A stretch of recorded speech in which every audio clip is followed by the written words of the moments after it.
Hello everyone and welcome back to a new video. Today I am back to share with you a sort of tip list or guide list or review list of some secondhand stores slash thrift stores slash vintage stores that I visited on my recent trip to Kyoto.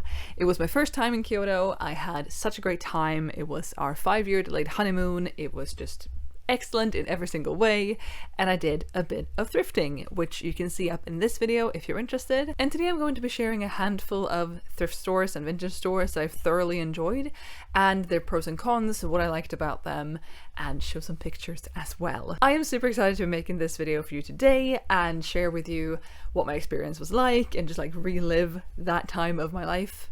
I miss it so much. It's been like 3.5 weeks now since we got home. I miss it so much. And I have a little list of notes here that I'm going to be looking at on and off to just remember everything I want to tell you about these places. So let's go. All of these stores are going to be in the area of Teramachidori and Shokyo-goku, which is the parallel streets, which I keep, like that name keeps tripping me up, but I think I said it relatively correctly. It's like those two streets and where they merge in that kind of area, for you to get an idea of where on the map we are. So the first place I'm going to mention is Anchor, and I went back a couple times. I quite like this place. A factor I will be mentioning in this video is accessibility, because my husband is an ambulatory wheelchair user and he spent a lot of time in his wheelchair when we were in Japan, and there were places he could not get to and places I went to alone because they just weren't accessible. And he has certain accessibility needs, and there are definitely those who have more and less needs than he does, but it still feels worth mentioning the accessibility of these places. And Anchor was relatively accessible on the first floor that you entered, or like the bottom floor, depending on how you phrase that. The racks were quite narrow, which was a problem, and there was also an upstairs, which was upstairs, there was no elevator, which was not accessible for my husband. There was also a step into the fitting room, or like the fitting room was a little bit raised, which is not uncommon in Japan, and that for someone like my husband is accessible. He can get up one step, that's fine, but it's still worth keeping in mind. And there was also a limit of you were only allowed to bring 3 items into the fitting room in one go, which is not unreasonable, but it's still worth knowing. But I found some really good things in this store. I found these pants, this button down, and this vest, and I'm really happy with all of them. It was kind of a mixed aesthetic. You could definitely find more classic pieces, more like there was Ralph Lauren button downs were everywhere. In Japan. We found so many of them. We didn't get any, but we found so many of them. It was ridiculous. But like a more classic button down type silhouette. And then we have, like I said, the pants. Pretty loud, pretty out there, pretty wacky for some people. So it was a pretty wide range, and I liked that. I liked the rummaging through, and I like the finding something that appeals to me thing of it all. I mean, obviously I like finding things that appeal to me, that's not strange, but there were some stores we went into where I was like, yeah, this is just not me. I am not going to be interested in anything we find here because it's camo pants and it's sports jerseys, and I don't wear or want to wear either of those things. As for pricing, I thought it was pretty reasonable. Again, I only got a couple things and they were on the cheaper side, but like I said in my thrifting video, the vintage shopping and thrifting that we did and the things I got generally were more expensive than I would pay for the same thing here. And was there an element of FOMO in it that like, I'm only in Japan now, this is the only time I'm gonna find it, paired with the FOMO of there is only one of this item because it's a vintage thing and it's not mass produced. I'm not gonna find 4 different ones throughout my trip or in this store. There's possibly an element of that, but even so, compared to some other places, I feel like the pricing was pretty reasonable for what we found and what we got, or what I got. I don't think my husband got anything at Anchor. And it's worth mentioning that they were not tax-free. A last note I've made about Anchor on my little list here is that the music was very, very loud, and I think this was also the place where they were playing interesting choice of music, which was not the kind of music I listen to, and very let's just take a lot of words that I would not say and that no one really should be saying, and yeah, it was a lot, and it was just at such a high volume that you couldn't just like, tune it out. I'm pretty sure that was Anchor. Next up, I want to talk about 3-Star Kyoto. This was a place that I had seen on the internet before we went. I mean, I think I'd pinned Anchor and a few upcoming ones as well on our little Google map, and I was like, oh, I've just searched for secondhand store and just pinned everything in the relevant area. But 3-star was one I knew about, that I'd seen people go to in Japan vlogs and possibly Instagram and other stuff like that, and I was very happy to get to go myself. This, from an accessibility perspective, no, very much not accessible. It's like 2-3 steps up to the front door, and then it's a staircase up to the actual store. So no, not accessible. My husband could not partake. I did this on a day when he was sick and I had to entertain myself. At 3-star Kyoto, I got this dress, and I think the prices were pretty reasonable. Again, higher than they would have been here. I'm not sure if thrift store prices here compared to like the US or the UK are higher or lower, but this was a very vintage dress. They had a lot of vintage items. It wasn't what I feel like you can find here, last season's H&M skirt. You know, this was special items. 3-star Kyoto also did not do tax-free, but they had this thing, at least when I was there, where if you show them your passport and you were a foreigner, you got 5% off and tax is 10%. So it was still a little bit in that direction. It still got you a little bit of a discount, which is always nice. There was a big selection here that I really enjoyed, and there was also in a few different places around the store were these displays of like handmade or remade pieces, which is something I really enjoy. There were some earrings, there were some little pouches or bags, a few things like that, just like scattered around in different display areas, which I thought was a nice touch. And the store itself was very, very big. It was a big selection, yes, but it was also a big area of store, so you could spend a lot of time there. It wasn't as cramped as Anchor, for example, and you could like move around more freely so long as you made it up those stairs. The fitting rooms here were pretty big, and they also had the same limit that Anchor did of a maximum of 3 items, and there was a step inside the fitting room and a larger step, a higher step than Anchor. But I really enjoyed my experience at 3-star. I expected that I would have found more things, and I only think I tried on, I think I brought 4 things to the fitting room, and then they told me I could only try 3 things on at once, so I had to leave one outside and I could swap later on. And then I think I tried on 2 of the things I brought into the fitting room, and then I was kind of over it. I was a little bit done. It was just that kind of feeling like, oh, I'm getting hungry, I'm getting thirsty, I want to keep going. So I never tried on that item I left outside. Next up, I want to talk about Little Trip to Heaven. And I'm going to keep playing on that name and say that this was truly heaven for someone who loves white button-downs. I love white button-downs. I have mentioned this so many times on this channel before, and if you're new here, I love white button-downs. I'm currently wearing one. And this place just had so many of them, so many vintage ones. They were linen, they were cotton, they were like polyester cotton mixes, there was everything. And they had big frilly collars or big poofy sleeves or lace details, and there was just so many of them. I tried on 2, I didn't get either one of them, but the selection of that was just insane. I will say that this was a secondhand store that probably felt the most curated to me. Like, it definitely had, this is the style we're going for. It wasn't as mixed as some of the others were, and like slightly more modern. This truly felt vintage and old and like 50s, 60s, that kind of vintage, whereas some of the other ones were more like 80s, 90s. This certainly felt older, and I really enjoyed that. I will say that the first floor was like semi-accessible. It was a very narrow store, I'd say worse so than Anchor. It was very narrow and cramped, and all the racks were also full, like bursting full, which made it feel even more cramped and more difficult to look through things. And you entered on just like a little plot of land and then there was a slight ramp going down to like the main part of that floor, which again, cramped and narrow and all that. And then there were, if you go back up that little ramp, there were narrow, steep stairs up to the second floor. So again, pretty inaccessible depending on your needs. And I did just say that it felt very like curated and old and certainly geared towards a certain aesthetic or a certain style or a certain type of that. But it's also worth mentioning that this store and a couple of the other ones have new things mixed in. And then I don't mean, again, like I said, like last season's H&M skirt. That's not what I mean. But there are a couple of specific brands that kept cropping up. And so multiple times throughout these stores, some of these stores, I would find the same dress. And I went in with a mentality of like, I'll find one-of-a-kind pieces, I won't find duplicates, the whole FOMO thing that I mentioned before. And while that was mostly true, even if you could find similar things in different stores, like, oh, white blouses with big collars you could find in more than one place, for example. There were also these brands, a couple brands that kept cropping up that just had their inventory, like one of each of their kind of inventory in each of these stores. I'd find this dress in this store and be like, oh, that's a cool dress, and then I'd go somewhere else and I'd found the exact same dress and it's a modern brand.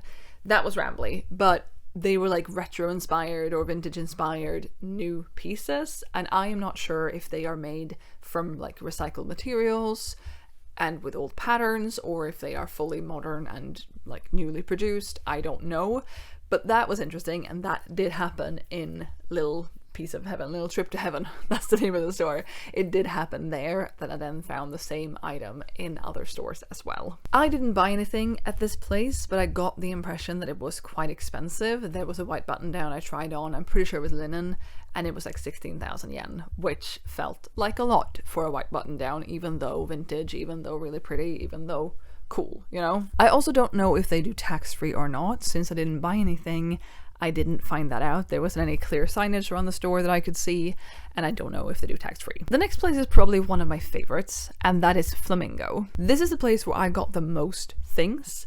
I got this dress, this skirt, and also this skirt. The prices were pretty expensive, I'll give them that, but they did do tax-free, and that certainly helps. And I really liked this place. I like the styling, the decorating, the displays that they did. Just like, I liked rummaging through this place. It was pretty big and spacious, and it had like things hanging high up on the walls, and it really utilized the space in a really, really nice way.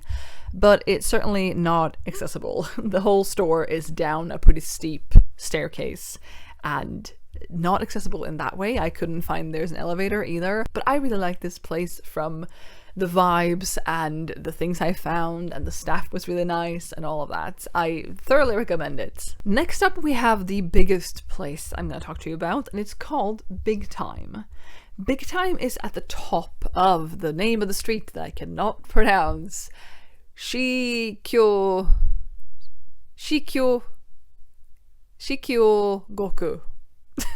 I'm so sorry. It's at the top of that street, and there is a street that crosses over like that, and then if you turn left again, you can go down Teramachi, which is parallel to the street I cannot pronounce. Big Time was really confusing for us the first time around, and it was early in our trip. It could just be that we were so tired and jet lagged, but we came at it from the Teramachi side, and when you come at it from that angle, you see stairs, and then you see some mannequins, and then there was an arrow to an elevator. And great, my husband's in a wheelchair, let's take the elevator. And so we went up to what I then believe is the second floor, and that was mostly like, I don't want to gender clothes, but mostly menswear, and some like patches and pins and that kind of accessorizing. And it was really narrow, it was full, there was so much stuff, and he didn't really find anything that he really liked, and you know, we weren't that interested, and so we took the elevator back down again. But as we left the elevator, I was like, wait, it says ladies or women's floor on like -1, let's take the elevator down. And so we did, and that is where I found this dress and this skirt that I'm really excited about, and I really, really liked that floor. But that is also one of the places where I found those same dresses that I'd seen in, for example, Little Trip to Heaven. Even so, I really liked this floor. It was so full of stuff. It was an aesthetic I mostly really enjoyed. Good vibes. You know, I really, really enjoyed it. And then I got the dress, I got the skirt, we paid and we left, and we continued our day. Then we came at Big Time from the other side. I don't know if we walked up the street I cannot name, or if we came at it from the end of that shorter street. And then we realized that on that bottom floor, just beyond the stairs from where we'd been before, is a whole other floor of quote-unquote ladies wear, mostly ladies wear. And that was a lot. Like, their inventory is so vast. There is so much stuff. And later on, we even realized that there was a third floor. We never went to the third floor because I was already overwhelmed at what we had found and had access to. It was just so much. But there was also a third floor, or I guess a fourth floor if we, like, -1. Yeah. This was also a place that had a lot of white button downs. I didn't end up getting any. I didn't get a single white button down in all of Japan. during my entire trip. That is so weird. But even so, there was a great selection of them. And again, an aesthetic and a style that I really, really liked in general in the store. What I will say though about Big Time is that the pricing to me was so ridiculously irregular. So while Little Trip to Heaven felt really expensive and Anchor felt reasonably cheap, at least the things I got, Big Time was all over the place. It was really all over the place, and I couldn't figure out why. You could have two similar items, two vintage dresses in a similar silhouette. For example, this green checker dress that I got, I paid a little under 6,000 yen for it. I think I don't have that on me right now, but I think it was a little bit under 6,000 yen. It's a cotton dress, it's vintage, it's in great condition, it is just chef's kiss, it is perfect. In the same store, but on one of the different floors, I tried on this dress. I don't know what these pictures will look like, I haven't seen them in a while, but I asked my husband to take a few of them. This one was a little bit too big for me, I didn't get it. I also tried on a different one at one point that was a little bit too small. I don't remember the pricing of that one, but this orange one was over 16,000 yen. Granted, this had some linen in it, and the one I got is only, quote unquote, only cotton. And maybe some people think that linen is fancier, I don't know. But it was over 16,000 yen. That is crazy to me. And they are the same in silhouette. They are the same in, like, they have a little puffy sleeve. They're the same in the plaid, even though this has an orange, like, solid colored top part. They are both midi length. Like, they are so similar. It's the same store, and the prices were just so different. Even though 6,000 yen is also a lot for a dress, in my opinion. I couldn't pass that up because it was too good, but there was no way, especially because it was also too big, but there was no way that I could justify to myself getting this one for over 16,000 yen. And that made it a little bit difficult because, like, the price of the dress I got, I would be willing to pay for another dress. Like, I would be okay with that. And then I found what was a similar dress that I really enjoyed. And then it was just, like, it was so unpredictable too. There were other examples as well where I was just like, this to me is so much cooler, so much weirder, so much, you know, so much better, so much more intricate, cooler, whatever. And it was like a fraction of the price of this other thing that was comparable because they were the same kind of item, but they was just much more boring and much more generic and much more, I don't know, maybe it was easier to sell that at a higher price because it's generic and anyone will like it, or at least there's a bigger market for it. I just don't understand. But I did really like Big Time. We went a few times. I really enjoyed it, but it got so overwhelming because there was just so much stuff. There was so much stuff and it just never ended. You'd turn a corner and you're like, oh, here's another rack. And then you'd look up and be like, oh, and that's, you know, a meter thick of folded sweaters too. Okay, and that's, it was just a lot. Next up, I want to talk about Blue. And it seems to me that Blue exists in multiple places on these streets because I knew about one place and went to that. And then another time I went up some stairs to another secondhand store and the rug at the base of that said Blue, even though it was a completely different place. But I never actually found out what the name of that store was because it wasn't, yeah, either way, it was confusing. But Blue was weird to me because they had a little display outside, just like Big Time, just like Little Trip to Heaven, a little display outside of just like a rack of some things to entice you to look for more, I suppose. And there was a sign there that said, because everything was individually priced, but there was a sign that said, like, if you follow us on Instagram, everything is 1,650 yen, which, like, I found the flannel shirt that I got there was, I think, marked at like 5,500 yen, and then it was under that sign that said everything 1,650 yen if you follow us on Instagram. And I was like, that doesn't make sense. What, really? And that's where I also got this vest, and my husband got a linen shirt that's really lovely. And it's also not super accessible. It wasn't a day when he didn't use the chair, so we could walk up the very narrow staircase that was needed to get to the secondhand store, where it was a much smaller selection than I expected and a much smaller space as well. I expected it to be a little bit bigger because of the size of the other places we'd gone to. Even so, we found the things we wanted, we tried them on, we were like, okay, if they cost 1,650 yen, we're getting them. And so I went up to the cashier and I was like, hi, I follow you on Instagram? And then she was like, yeah, everything's 1,650. What kind of business model is that? I'm just confused by what kind of business model that is, because it didn't feel like they were closing down and like trying to get rid of inventory since it's such a small space. I mean, maybe if they get a lot of stuff in, they need to have a quick rotation and get stuff out. But I don't know, it just felt like a weird business model, and I don't understand what they get out of making less money but having more Instagram followers. Because I could also just follow them, buy my stuff, and then unfollow them. Even so, I liked it, even though I was confused. It was not my favorite place.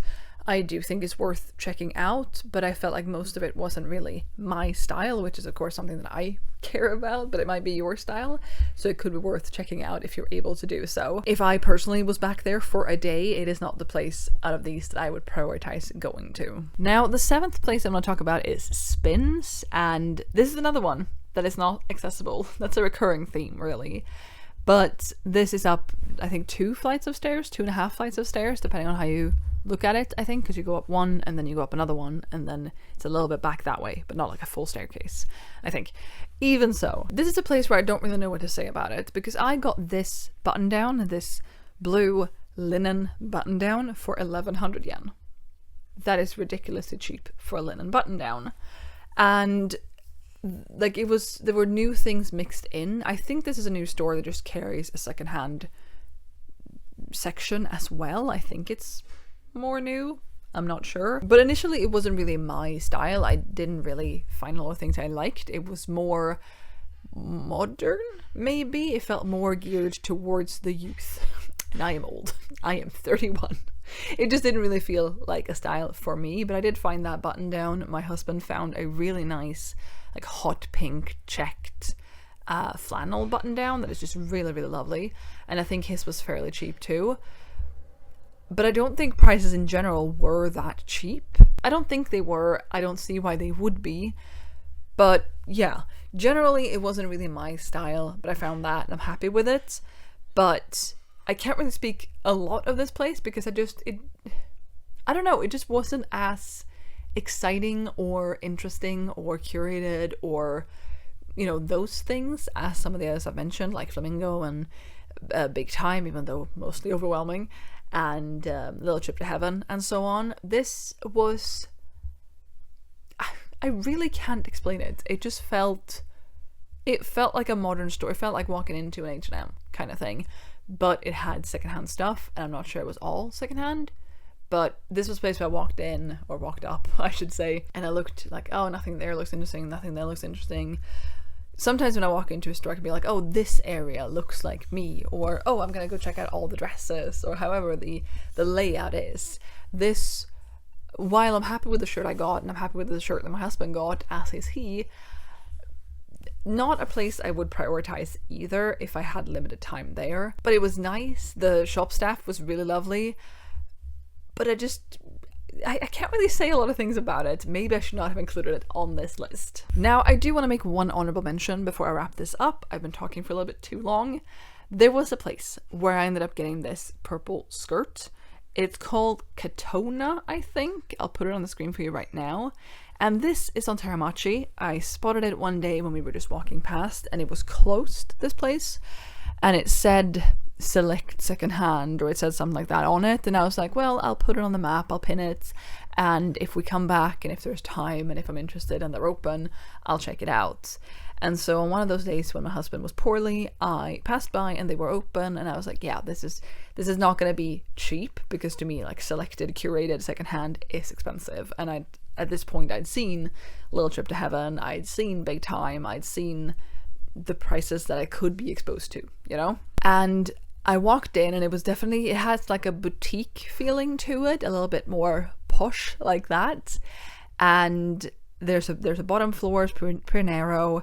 I didn't really see anything there that I liked, but you could go upstairs. Again, not accessible, but it was only me at this point. And I went upstairs and I found this skirt. I also tried on a couple different things. I tried on a pair of pants and another top. But I found this skirt, and it was, I don't remember now how much it was, but it was like 1,200 yen, maybe. I'll put it on the screen. What?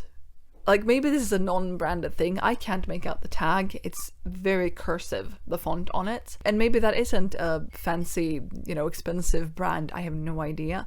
I don't know if it actually was a lot of branded stuff, or if they buy or like import based on what's trending, or like I don't know how they get their inventory. I didn't ask, but I was so surprised to find something that cheaply there, because it gave that boutique curated fancy schmancy posh kind of vibe to it. But I'm of course really happy with that skirt. I've already worn it. It is lovely. It is so nice. I'm really happy with it. But it was not what I expected, and this was an outlier to me. This was not a place that I thought was going to be something I enjoyed, whereas I had hopes for a few of the other ones, either ahead of time or when I found them. But I actually really enjoyed this one, and I think I would go back if given the option. Even though like there wasn't a lot of the stock that appealed to me, I still found some gems. So that is my little breakdown of these shops that I wanted to talk about. And I want to say that there are so many more secondhand, thrift, vintage stores in this area, and probably many other places around Kyoto as well. This is in like a shopping district, so I'm not surprised that there were several there, but I was also surprised by just how many there were. There were several others that I went into as well, and multiple others that I didn't go into that still exist. And I want to talk about these ones specifically because they had like stock that appealed to me, and I felt like on most of them, maybe not spins, I had enough to talk about them, enough to say. There were others, like there are a few jam stores around that we went into that, at least when we were there, had a lot of like cargo pants or sports jerseys and that kind of vibe, which is all fine and good, but it's not me. It's not what I dress in. It's not what I like to wear. And so it wasn't for me, but it might very well be for you. But that is all I have for you today. Thank you so much for watching. I'll be back with another video soon, so I hope to see you then. Bye!